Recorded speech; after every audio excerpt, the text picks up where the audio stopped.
Hello there and welcome. So in the earlier videos we set up all the relay beacons, robbed the bank and made security cameras move 50% slower by hacking into the CSA, or City Surveillance Authority. In this video we're going to hack into a building, excuse me, or a company called Ronin Inc. Incidentally, Ronin was actually a Japanese word for masterless samurai. So yeah, there you go. Something you didn't know. Or maybe you did. And if you did, fuck you. I'm just kidding. Please don't take it personally. I was just joking. Wait, come back. No, please. You're still there? Okay, good. Glad. I won't do it again. I'm sorry. So we're going to sneak into this building called Ronin, which is not actually a Japanese company. Strange considering the name. It's a Russian company. And yeah, it can be dangerous to mess with the Russians, but hey, why not? Take that, Putin. The reason that we're going to sneak into the Russian company is to get some technology. There's new gear called the Fred Designator. Fred, I mean, it's got to be named after one of the developers or somebody they know. But it's actually an acronym for Fast Response Emergency Drop, and what it does is when you have one of your agents equipped with it, then when they die, you'll be able to jump in a new clone to the exact spot that they died on. So instead of having to get a clone at a nearby relay beacon and then work your way back into the place where you died, you can just pop up immediately there. Sounds useful, doesn't it? Well, it can be. It certainly has the potential to be useful. Whether or not you use it a lot is going to depend on your playstyle and whether you like to go in guns blazing or take the sneaky approach. Because if you take the sneaky approach, then you're probably not really going to use it all that much, but hey, we're going to get it anyway. So you can see the ping there that's directing us to where we need to go. You can see it using the world scan ability from Agent 2. And I've just hacked into a couple more ATMs just to increase our income. It's always worth getting the ATMs hacked as soon as possible.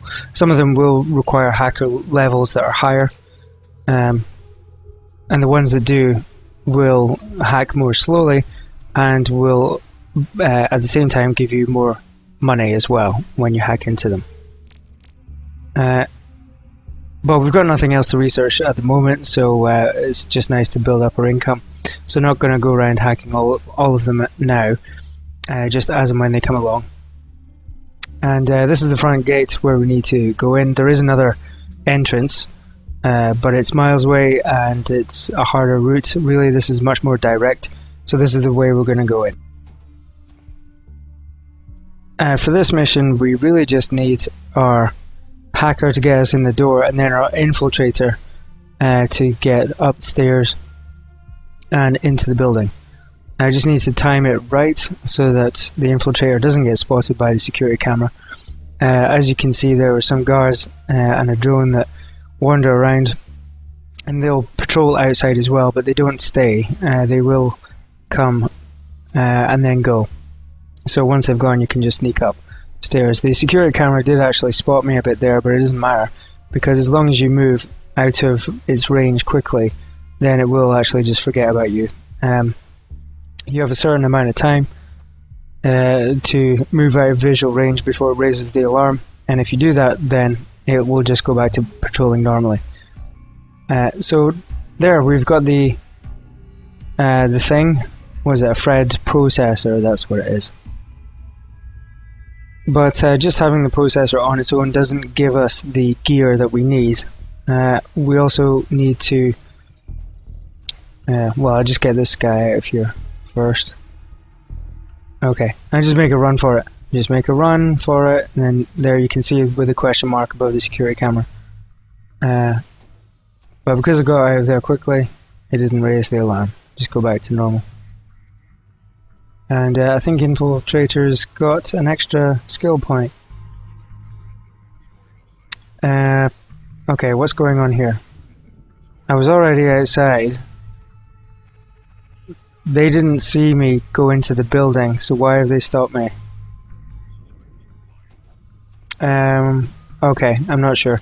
I think possibly it was because the, in fact, yeah, it will be because the Infiltrator agent, he still had like a warning, warning light flashing, which shows that he was doing something that he shouldn't have been, and because that was still flashing even though I was on outside, the guards stopped me. A little bit annoying because I'd already completed the mission and was outside, so yeah, but bygones.